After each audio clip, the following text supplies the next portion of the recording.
Seldom do we ever have a genuine doctor, an MD, with a real practice, who is a researcher, a scientist, and an expert in a field that literally affects whether you can reverse aging or eliminate all kinds of anxiety, depression, mental stress that's going on. We got an expert that I have my students who listen to. We brought him in on programs, Dr. Neil Goodman. And you want to be able to right now write this, get a pen and write this down, because sure, people are asking me all the time, how do I get this? Level10biohacker.com. Level10biohacker.com is where he has put hundreds of his slides, training, mastermind training, taking you behind the veil to be your own doctor, take care of your loved ones, your children. Let's just go ahead and jump right in. I've got Carl Wallnau with me here, who has been the guy who's talked about neuroplasticity before I heard the term by anybody else, does performance coaching, athletic coaching, and he loves the idea of chemistry and physiology and how they affect peak performance. And then Chelsea over here is our producer. Very seldom do we get to bring her out, but I've got her in the studio today because she's the one who's always nudging me on these areas of, I would say, well, they're not the edge, but they're the unexplored aspect of health, such as the brain-gut relationship, which I never heard of. She's talking about it, and then we got an expert in the subject. Dr. Neil Goodman, welcome to the Lance Wallnau Show. Thank you so much, Lance. Great to be on the show today. All right, level10biohackers.com. I told everybody while he's talking, this is where you can go to get the information on this amazing man's training. I'm going to start, first of all, Carl, you're going to take on the subject of depression and anxiety and mental health. Chelsea, you're going to take on the why is the gut-brain thing something that is of interest to you, and where did you hear about this? Well, I mean, that's my question. So I have been hearing that your gut is your second brain. And I always thought, well, you know, your feelings come from your brain. Sadness, anger, anxiety, happiness comes from your brain. But then I started hearing about, oh, your gut can be your second brain. What does that mean? Well, often I'll feel anxiety or sadness or anger in my gut. So then I started wondering, well, are those feelings coming from my gut? Is there something going on with my gut affecting those things? Because I'll notice, like, for example, I have celiac disease. And when I found that out, it radically changed my life. And so when I would start introducing bread back in my diet, I realized, oh, I feel really sad. I feel really depressed. But if I stop eating bread, my mood starts getting better. So I started wondering, is something going on there? And then I met you, Dr. Goodman, and then you have all this wonderful expertise. And so I'm wondering if you could share with our audience, is there something going on with your gut that can affect your everyday life in a way we don't realize? Absolutely. Absolutely. So what most people don't realize is that our intestines has its own nervous system. And that nervous system is referred to as the enteric nervous system, or ENS. So the enteric nervous system speaks to our primary brain. It's a nervous system that works independently, but yet has communication with your first brain. So if your enteric nervous system is affected in a negative way, you're going to feel it, and it's going to affect your mood and how you respond. So a case in point, say you were sick with a viral illness and you developed, say, diarrhea. Well, when you have diarrhea, in that instance, your body's intestine is hyperactive and you're expelling waste more quickly and you feel very badly. Well, your first brain knows that, and you oftentimes have a hard time getting out of bed or getting your energy level up. So that's related to that feedback loop. Similarly, if your intestine works in the opposite way and it's constipated, in that instance, then you're holding on to more toxic waste than you ought to. You're not expelling it in the proper way, and those toxins can be absorbed and then affect, again, your mood and how you feel. So yes, it does affect personal health. But more so, what's really important and what people don't recognize is that although our body has 37 trillion cells, our intestines have 370 trillion bacteria and germs that live within us. And those germs are able to actually produce, in many cases, neurotransmitters that we secondarily absorb into our system. And so in essence, that we have 10 times the amount of bacterial or microbial load in our intestine, more than our own natural system has. And yet they have influence over us because they can secrete neurotransmitters that respond and talk to our first brain. So sure, they affect our mood and our behavior. Wow. All right, so I got to jump in now. What's the remedy to that? You described the problem perfectly. We're under siege from neurotransmitters that are in our gut. What do you do to normalize that? Or lack thereof, because some of them are neurotransmitters that make us anxious or make us uptight, and others are ones that make us not responsive or focused. So they can work in both directions depending on what's growing in there. So the solution is, first of all, what is the food that we put in our body? Is it healthy food? Is it laden with preservatives? Is it laden with organic chemicals that are harmful to us? So typically we want to find organic foods that don't have pesticides, don't have poisons, that we're not taking artificial sweeteners and things that then disturb that microbiome, because we want that bacteria to be healthy that's in our gut. It's often like a garden. You know, if you have a garden in your gut, that's the bacteria. The gut is the soil. What's in there is the soil, and those bacteria grow in that soil. So we want healthy complement of bacteria that are the proper type that we can metabolize and helps us with our digestion. And then as a result of that, we'll reap the benefit of having a healthy microbiome, and we're going to feel better. Amazing. Just so all right. By the way, what's the relationship of probiotics to that whole field you just talked about? Yeah, so a probiotic is actually the bacterial growth that actually is in the intestinal tract. So when you take a probiotic, you are taking something external to you as a food, but it's really alive. Like, for example, yogurt cultures, that would be an example, or cheese that's a live culture, or sauerkraut that has live probiotics. Those are all helpful to help our digestion and to repopulate the bacteria that live there. That's a probiotic. A prebiotic, which is often confused, is the food that the bacteria use to grow on. So those are typically fiber and nutritional things that help the bacteria to be healthy. I never heard of a prebiotic till you mentioned it. Prebiotic and probiotic. Fascinating stuff. All right, Carl, what are your thoughts? I'm sad. How do you fix that? Well, I'm going to tell you, you know, what's the traditional doctor's approach is to use a drug, to use a pharmaceutical, right? Mm-hmm. So the first thing you come in, you see your doctor, say, hey, I'm depressed, I'm really anxious. And he gives you a prescription for a pharmaceutical that's meant to address a specific chemical usually, and that's usually serotonin. Right. So for example, if I name a drug like Prozac or Lexapro, for example, that's another one, or Zoloft, mm-hmm. Those are all drugs meant to help elevate your serotonin level. And serotonin is your happy hormone. It's your happy neurotransmitter. When you get it, you feel better. When you have higher levels, you feel better. Well, guess what? Where is serotonin made? Serotonin is not made in your bloodstream. Serotonin is not made in your brain. You don't eat serotonin.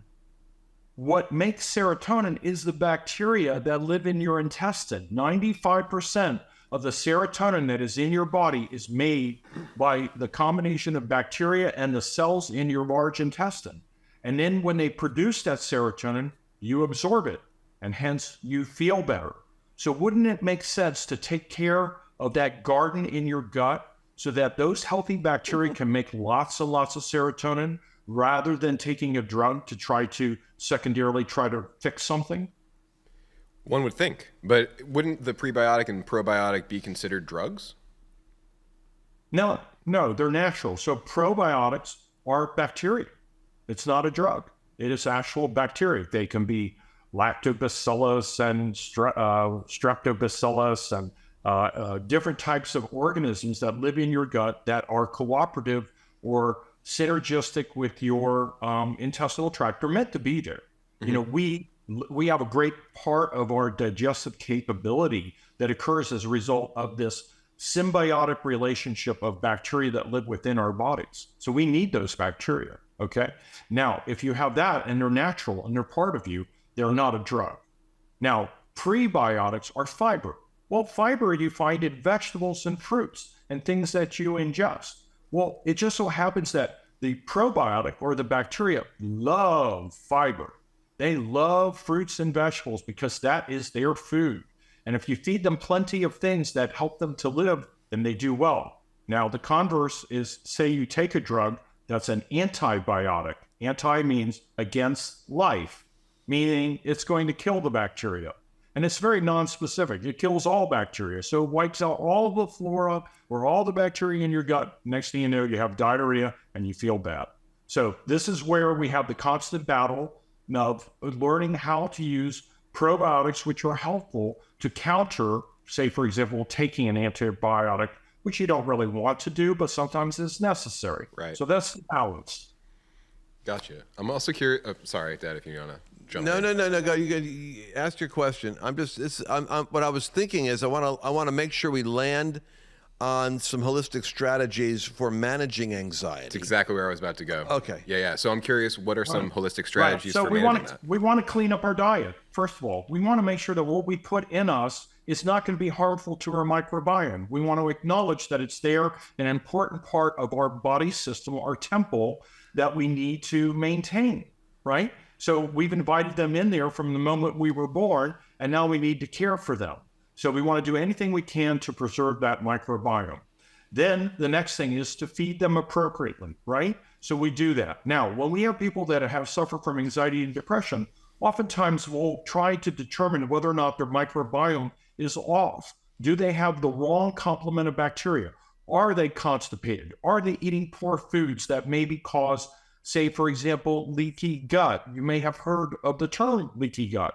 Have you heard of that term before, Lance? Yeah, and I've heard it, and I'm at that age where I get hit by these advertising on every page that I go to in the news, and they always have these leaky gut and these pictures of parasites and all this other stuff. And it's like, what? They're hitting my target demographic because we got like a little more belly on us and it shows an older guy. Get rid of that fat. You know, I'm thinking they're targeting me. Well, that's different. That's different entirely from like abdominal fat and things like that. Leaky gut is very simply the loss of integrity of the internal lining of the intestine. So normally the intestine is like a lumen. It's like a straw, right? A giant oversized straw that has a skin around it that is meant to be intact.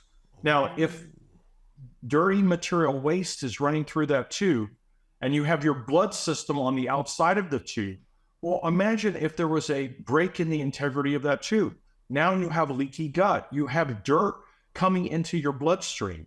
And your body is very, very good at identifying that. And when it does, it attacks it. So not only does it attack the bacteria that are leaking through that lining that's supposed to hold them in, but it just attacks everything randomly that even looks like it. So it starts to attack your brain. It starts to attack your thyroid, which is why people who oftentimes have problems with gluten or wheat allergies, oftentimes the body will try to attack that wheat molecule that has leaked into the bloodstream, but it sees the thyroid gland that looks very similar to it, and it attacks it also. And then next thing you know, your thyroid function goes down and you start gaining weight. So this is how this is all connected. So leaky gut is a situation that sets us up for whole body inflammation that can affect our brain, our cognitive function, dementia, onset of Alzheimer's, attention deficit disorder, and a number of other things that all come from eating bad food or fast food or things that create a inflammation of the integrity of that lining of that gut. And then our body starts to go to work and attack it. Wow. So you totally raised my awareness that the big issue is not going to be these other belly fat. It's really about leaky gut. When the intestinal lining becomes porous and the toxins are able to get into the blood system, oh my gosh. Folks, get level10biohacker.com, because what Dr. Goodman is doing here is he's describing the problem, but he doesn't leave you there. He leaves you with multiple solutions and interventions and technologies that will reverse these things. Level10biohacker.com. You want to go there and get a hold of the course where he talks about your gut is your second brain, anxiety and depression, hormone therapy, epigenetics 1 and 2, intermittent fasting. Epigenetics, as we found out before, is the whole field of cellular health and what creates it and what deteriorates it and how to reverse it. And I guess if I have a question, as we're heading out of time here, I can't believe we're out of time. You've had success stories, obviously. That's what fuels your research. Can you tell me a story of anyone who, in particular, is coming to your mind randomly right now, who's followed your advice and seen benefits? Absolutely. I over my 40-year career, have treated thousands and thousands of people, including children and adults. And more recently, where I've entered into the realm of integrative medicine in the last 6 years, I've been using some of these nutraceutical products, which I mentioned in my course, and I offered links and ways to get a hold of those so you know what you're doing, because I want people to be educated as to how to use these tools. That most people are not even aware that the tools exist. So to be, first of all, realizing that you're not dependent on a doctor for a medicine, but you can use nature's pharmacy in order to heal oneself. That's the first realization. Second thing is that in terms of people who have been helped, I had a person who had a genetic predisposition to having a form of muscular dystrophy. This person, while we couldn't cure them of their muscular dystrophy, they had incredible muscle weakness, and they had some secondary problems with tendency towards needing insulin as a drug. Well, when this person got started on this therapy, it delayed and forestalled some of the advancement in their decline because of their muscles, their muscular dystrophy, but also reduced their need for insulin and also reduced their need for thyroid hormone. So they had naturally saved themselves thousands of dollars every month because they weren't using the same amount and number of pharmaceuticals, and they were feeling better and their weight improved. So they definitely got healing from that. And that's just a small example of what can be done using food, nutrients, supplements in a targeted way towards those systems that someone is worried about. Wow. Doctor, I'm curious, for you, how has biohacking impacted your life? That's also, I tell the story of my parents who passed away at a relatively early age. And of course, I inherited their genes. And I didn't want to die of that same malady, which is cancer in their case. And because I was given that genetic signal from them. Well, I chose to try to biohack myself by turning on pathways that would cause me to heal. And so far, so good. I don't have cancer, thank God, right? Beautiful. But also, I found that I had sustained some injuries to my back. I had a spinal injury where I was left with a neuropathy of my left leg that was plaguing me for many, many years. I did end up getting surgery from it, but I want to tell you that before I was activated using these products and the things that I recommend, after that surgery, it took me 6 weeks before I was able to walk without a walker. So I actually had to use the walker. I ended up healing literally almost completely. I re-injured my back. Now, let me just say, that doesn't prevent any of us from suffering an injury, right? You can fall, you can hurt, you can get in a car accident, lots of different things. Well, I had a worse injury to my back, and I had a reoccurrence of what originally happened. Well, when I got the surgery the second time, it was less than 24 hours, in fact, 8 hours before I was able to walk and did not need a walker nor a cane. So I recovered almost instantly. Wow. As a result of me being activated before I had that second surgery. So that's another example. It's amazing. Chelsea, I have a before question. we let the doctor go, do you have any thoughts? Yeah, I have a question. Where do you see the field of medicine and biohacking heading in the next few years? And how can our audience, how can they stay ahead in their health journey? How can they stay ahead of what's coming? Yeah, so I think epigenetics and the discovery of activating these cellular pathways is going to become the medicine of the future. I think people are becoming more and more disheartened with the fact that the medical industrial complex, the normal mechanism by which people see doctors, that's sick care. You wait for a problem to happen, you get sick, and then you look for a solution, which is basically a Band-Aid. What we're trying to do is get to the root cause of why people get sick. What caused them to decline or fall into this pattern where they now manifest symptoms that we would describe as a disease and now has a name, right? Instead, really what we want to do is get to the thing that can reverse that trend and get them to heal. So I think that's where the future is, functional integrative medicine. Washington State University said in 2015 that activation of the NRF2 pathway, which is a big part of what I do, is going to be the future of what is going to be the most incredible therapeutic and restorative phenomenon in the history of health. And they published that in their research studies in 2015. So I think that's the future of medicine moving forward. Activation of the NRF pathway. NRF2, NRF1, there's a number of different pathways. They're all epigenetic pathways. Amazing. Amazing. And listen, man, you got to learn how to be your own doctor. This is the whole thing that Dr. Goodman's taught. He schooled us. We had him speak. He's always spellbinding because he illustrates. He's kind of like, listen, you're the perfect combination of the way I like a doctor. Real nerdy in one sense, specific, disciplined, focused.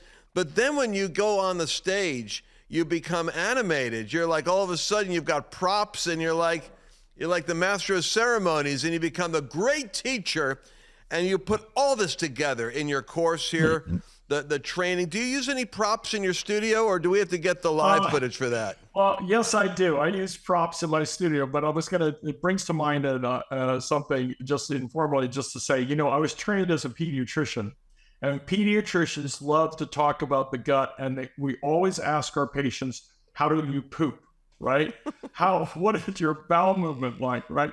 What kind of doctor asks that kind of question? Well, I'm a pediatrician, so I naturally had an instinct and an interest in this science about gut health and so forth. So when patients come in and see me in the office and I start asking about poop, they're just like, oh my God, what is he talking about? Boy, this is really breaks the ice. So I want to just say that icebreaker. Nothing is beyond discussion when we hit the stage or we do a presentation. And I try to teach my medical students and now my audience in a similar fashion. So hopefully it'll be fun. Is it Austria that has those toilets where it catches the feces so that way you can inspect it? I don't know. You might want to look into that for your office. I'm not sure. Now, that's information that I didn't know, Carl. But, if you have pictures, I'll use that in my next talk. Oh, my God. Happy to help. Well, I want to land the plane at this point. I want you guys to go to level10biohacker.com. And you want to get a hold of Dr. Goodman's extraordinary course. And I'm going to tell you again, the moment of truth for me was when we had a mastermind over there at the Trump Doral. We did a whole health and wellness weekend focus. We had all doctors and Pastor Shirley as a panel, and one gal who was a fitness coach. And what we discovered was that even though you have a group of people that are not schooled in the mastermind, a lot of us were just like students. Dr. Goodman came out and talked to us like it was a medical class.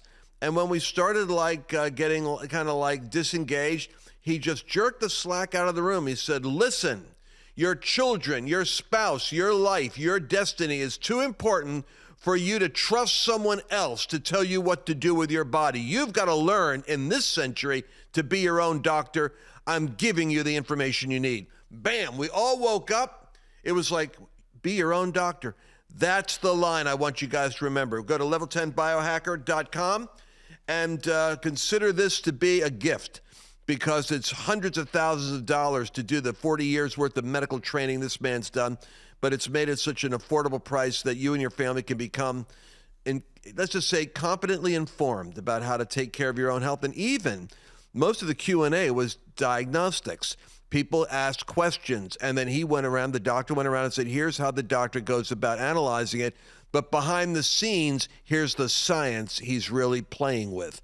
And I just love what you do. And I think this is an imperative for families. Be your own doctor would be the domain I'd choose, but level10biohacker.com is the one we went. By the way, some people don't like the word biohacker. Someone gave me some negative feedback and said, oh, we don't like hacking. What does biohacker mean?